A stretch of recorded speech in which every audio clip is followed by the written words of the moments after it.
July 1955 new York থেকে রওনা দেয় প্যান এম নামে একটি ফ্লাইট। বিমানটিতে ছিল 57 জন যাত্রী এবং 6 জন ক্রু সদস্য। কিছুই ঠিকঠাক ছিল, কিন্তু হঠাৎ কোনো বিপদ সংকেত ছাড়া, কোনো রেডিও সংকেত ছাড়া হঠাৎ বিমানটি আকাশ থেকে উধাও হয়। দেখতে দেখতে কেটে যায় 1 বছর 2 বছর, কিন্তু বিমানটি আর ফেরে না। সবাই ভাবতে থাকে বিমানটি হয়তো সমুদ্রে ভেঙে পড়েছে। ঘোষণা করা হয় সমস্ত যাত্রী মৃত, কিন্তু ঘটনা এখানে শেষ নয়। 37 বছর পর 1992 সালে ভেনেজুয়েলার একটি এয়ারপোর্টে ধরা পড়ে রাডারে একটি অদ্ভুত এক বস্তু। বিমানটি নামে রানওয়েতে, এবং সেটার যখন দরজা খুললো সবাই চমকে গেল। এটা সেই প্যান আম ফ্লাইট 914।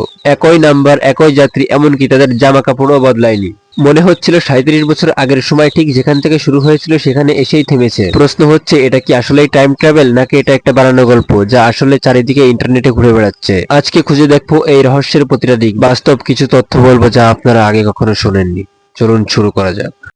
3 জুলাই 1955 সকাল 8টা, নিউ ইয়র্কের লাগোয়ার্ড এয়ারপোর্ট। গ্রীষ্মকাল হলেও সেদিন আবহাওয়াটা ছিল একটু খারাপ। এয়ারপোর্টে তখন ব্যস্ততা অনেক। যাত্রীরা কেউ লাকিস টানছেন, কেউ কফি খাচ্ছে, কেউ পরিবারের সাথে ছবি তুলছে। সবাই অপেক্ষা করছে তাদের নির্দিষ্ট প্লেনের জন্য, প্যান আমেরিকান 914 এয়ারলাইন্সে ধরবেন বলে। এই বিমানটি ছিল ডকলাস 4 মডেলের যাত্রীবাহী একটি বিমান। গন্তব্য ছিল মায়ামি। এই বিমানটিতে মোট 57 জন যাত্রী এবং 6 জন ক্রু মেম্বার ছিল। কেউ যাচ্ছিলেন ব্যবসায়ের কাজে, আবার কেউ যাচ্ছিলেন ছুটি কাটাতে, আবার কেউ যাচ্ছিলেন বৃদ্ধ মা বাবার সাথে দেখা করতে।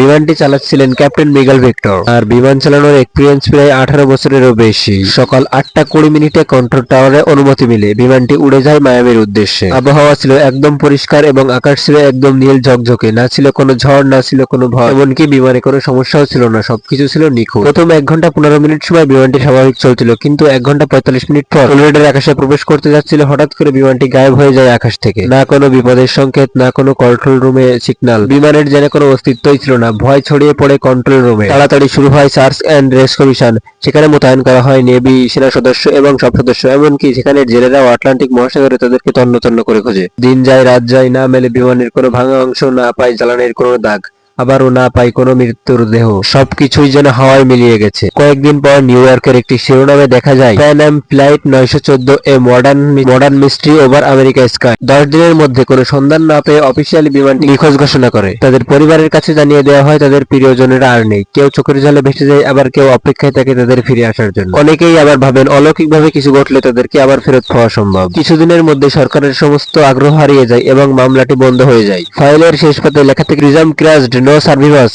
Case closed. কিন্তু একটা প্রশ্ন তো থেকে যায়, কেসটা কি আসলেই ক্লোজড ছিল, নাকি এর পিছনে আরো কোনো রহস্য ছিল যা ধীরে ধীরে অপেক্ষা করছিল প্রকাশ পাওয়ার? একটা এমন রহস্য যা সবাইকে চমকে দিয়েছে। 9 September 1992 Venezuela, Bolivar International Airport. আকাশ পরিষ্কার, রেডিও চ্যানেলগুলোও নীরব, আর রাডারে প্রতিটি ফ্লাইট সুশৃঙ্খলভাবে চলছিল। একটি শান্ত সকাল, ঠিক যেটা একটি এয়ার ট্রাফিকাল কন্ট্রোলার চাইবে। কিন্তু সেই শান্ত পরিবেশ অশান্ত হয়ে যায় 1 মিনিট। হঠাৎ রাডারে ধরা পড়ে একটি বিমান, যা কোনো পূর্ব ঘোষণা ছাড়া। একটি পুরনো ডিজাইনের বিমান প্রবেশ করেছে বিমানবন্দরের আকাশ সীমায়। তার ট্রান্সফরমেশন কোডও মিলছে না কোনো বিমানের সঙ্গে। এয়ার কন্ট্রোলার টিম ভেবেছিল এটি হয়তো পুরনো কোনো যুদ্ধ সামরিক বিমান, কিন্তু তারা যখনই সেই বিমানের সঙ্গে যোগাযোগ করার চেষ্টা করে, ঠিক তখনই তাদের কানে ভেসে এসেছে চিরচেনা একটি অচেনা বার্তা। আমরা এখন মিয়ামির বিমানবন্দরে অবস্থান করছি, আমরা এখানে ল্যান্ড করতে যাচ্ছি, আপনাদের অনুমতি দিলে আমরা এখন বিমানবন্দরে ল্যান্ড করব। এটা শুনে পুরো বিমানবন্দর থমকে যায়। প্যান আম ফ্লাইট 914, যেটা কেননা 37 বছর আগে হারিয়ে গেছে, সেটা কিভাবে ব্যাক আসলো? তড়িঘড়ি করে শুরু হয় ডেটা যাচাই, শুরু হয় পাইলটের নাম থেকে ভেরিফিকেশন কোড, সব যাচাই করা হয়। সবকিছুই মিলে গেছে 1955 সালের সেই রেকর্ডের সঙ্গে। কেউ যেন বিশ্বাস করতে পারছিল না, যেন সময়ের ভাগ গলে ফিরে এসেছে সেই নতুন এক অধ্যায়। তখনই বিমানবন্দরে সতর্কতা জারি করা হয়। Security team, medical unit, immigration officer, সবাইকে প্রস্তুত রাখা হয় অজানা যাত্রার জন্য। বিমানটিকে বিমানবন্দরের অবতরণের জন্য অনুমতি দেওয়া হয়। চারপাশে উত্তেজনা, জল্পনা আর কিছুটা আতঙ্ক। সবাই অপেক্ষা করছে কি নামবে এই বিমান থেকে, বাস্তব কিছু নাকি টাইম ট্রাভেল। বিমানটি যখন ভেনেজুয়েলার আন্তর্জাতিক বিমানবন্দরে ল্যান্ড করলো, তখন রোদের আলোয় তাকে স্পষ্ট দেখা যাচ্ছিল চারপাশে জং ধরা মরিচা পড়ে গেছে এবং তার গায়ে ঝাপসা করে লেখা আছে প্যান আম 914। এই দৃশ্য দেখে মনে হচ্ছিল 1955 সাল থেকে বিমানটি মনে হয় একটানা উড়ে এসেছে।